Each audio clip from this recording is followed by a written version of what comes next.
Hey guys, what's going on? This is Aaron Linson, and I wanted to talk about my predictions for technology in 2019.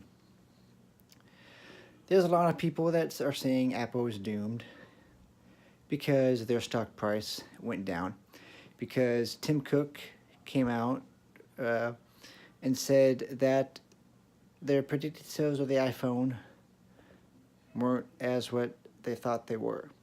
And this is in, we believe, foreign markets, especially in China and India. They need to get that growth back up there, and that's going to be hard to do with the US and China trade war. So they're going to have to figure something out with that. And so that's where a lot of the sales and a lot of the desperation and stock and investors has come from. And a lot of people are signaling that as the end of Apple. You know, their iPhones have become really expensive, but again, so have other phones. And if you think about it, in my opinion, these computers, because that's what they are, these phones, computer phones, are like mini computers. We have them in our pockets. We use them every single day. I'm using mine a lot for my job now. I'm using applications, social media, Slack, which is an internal messaging, business messaging platform, and a couple of other things for work that are on my phone that I do have on the computer, but just do better for me accessibility-wise as a blind person on my phone. My wife called me. But if I was looking at somebody's profile, LinkedIn profile, I can't just copy that over to my phone. I've got to email it to myself, then copy that link and send it to whoever I'm talking to, which is an extra step, but that's fine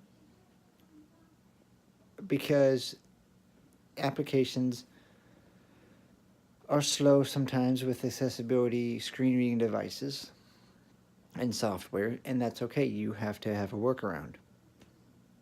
That's totally fine. I'm going to do a separate video on the Mac and why that's not, to me, that's not a viable option. I see Apple's 2019 year as the year to make a change for them in their laptop line. With the laptop line, they have neutered it for non-professionals. It's not a professional machine anymore. The MacBook Pro, the MacBook Air have the keyboard, the butterfly keyboard, which is very low to the surface of the laptop. So you are getting, it's almost like constant contact with the metal itself. It doesn't feel really well, and when I tried it out, like I said in my Surface Pro first impressions video, that it was indistinguishable. You couldn't distinguish the keys. And a lot of people are still saying in podcasts and stuff that I'm listening to and articles that I'm reading that even the 2018 keyboards still get dust inside of them and are double spacing the space bar and double spacing letters and all that. So they need to fix that. And if they don't, you know, I'm not sure what the line of the laptops and their computers are going to be. I know for me that Windows right now, accessibility-wise with screen access programs like JAWS and NVDA is where it's at because I can do things a lot faster. And I've always felt that way, especially having to use Macs for audio production when I was in college. I always felt they were a lot slower. And that's just the way it's been. So Apple needs to get their head in the game, and play the game, and be true innovators in the game in 2019. Okay, cool. So what about mobile phones? Well, mobile devices, I don't know. I think they're going to continue with the trend on wireless charging, which is great for everybody. Battery technology needs to improve, and I think that there's going to be a mindset of not producing a phone every year because people are keeping their older phones and just replacing the parts, replacing the battery, and it's good for a longer time. Because there's been no innovation really in yearly phone updates. The iPhone 10 that I'm recording on right now, this phone that you're looking through this camera and hearing me speak and watching me speak,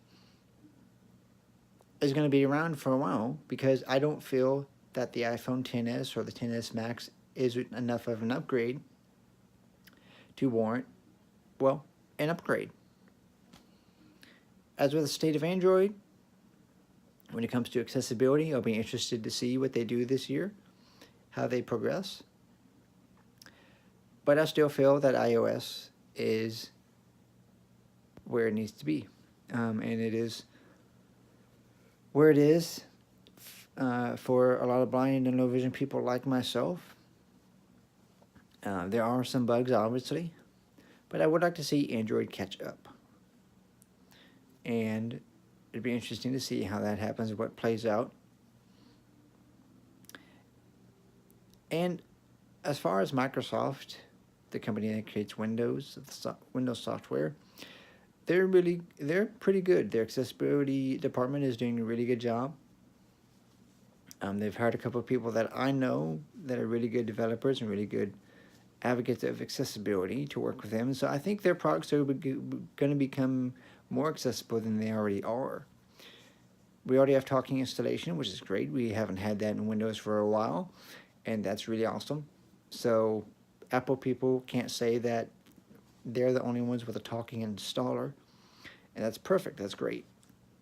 I really enjoy that. I really think that it works quite well, having had to do it once. It was really a really cool experience, and I do feel like that it's just going to get better. You know, this cycle of not having to pay for software when it comes to Windows and it just updating itself is totally fine. I'd rather pay for services like Office 365 to be able to cross-platform my work and not have to worry about which computer to go on if I wanted to switch over to the desktop that's over here or the Surface Pro sitting on my desk. So I think the services department for Microsoft and accessibility and all that they're doing is great. They're going to keep making improvements. What about wearable technology? I don't have the Apple Watch on my wrist anymore because it became somewhat of a nuisance. For me, I've always had talking watches, and I liked what it provided, what the watch provided, but it wasn't anything that I could get just using my phone. As regards to fitness devices or wearable devices like the Apple Watch, I think that they still need to be refined. There needs to be more of a diversity of why I need one over a phone. Now, having it through cellular, I can totally understand. You don't have to take your phone with you. But for me, as someone who works from home, as someone who can work from anywhere, I always have my phone on me. Taking multiple phone calls a day and doing this with the watch is hard to justify. And plus, doing this for a long time, talking into the watch on your wrist, it kind of tires out the arm, this arm. And it's uncomfortable. I do have a band. It's called the Sunu band that will do a review on here shortly. But that goes on my wrist all the time, except for the weekends, because I usually let it charge on the weekends, or it's actually charging right now. So I do wear that too, and I can tell the time through that because that's a vibrating sonar device that has an application with it, and you can tell the time through the vibrations. And plus, I do have a watch, a traditional watch that uses magnetic little balls. It's called a Bradley timepiece, and I'll show that to you in another video. But I need to just to change the battery out in that, and that battery will last for a while.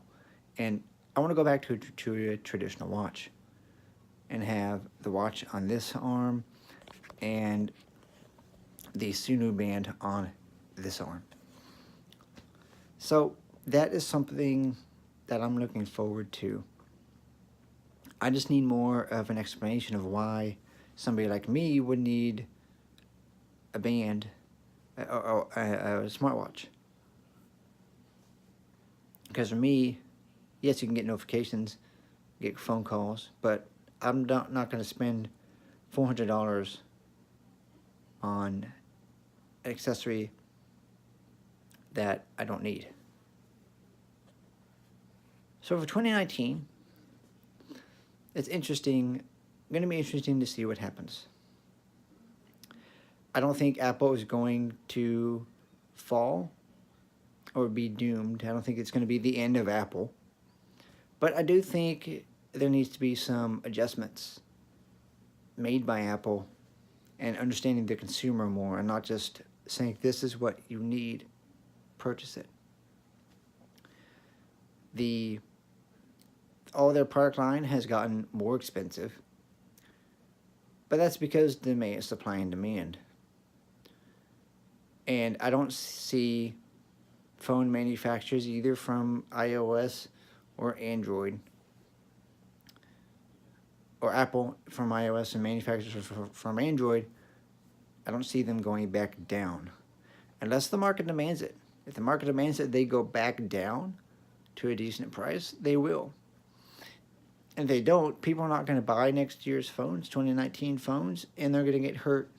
And the companies are going to get hurt and have to realize this. So that is where I think 2019 stands. It'll be interesting to see what happens. And it'll be interesting to see what happens to privacy, as we need to figure out that whole issue. Where do we want our stuff to be private and have the companies tell us what we can and can't put on, say, Facebook or Twitter? Or do we just not want to care about privacy and let information to be out there, and the companies need to be regulated for it? So there's those two options as well, and we need to figure that out, because you can't have your cake and eat it too when it comes to privacy. So this has been Aaron Linson with Linson Productions and my predictions for 2019 technology. See what happens. I'm excited to see for the new year. It's been Aaron Linson. I'll see you guys in the next video. Bye-bye for now.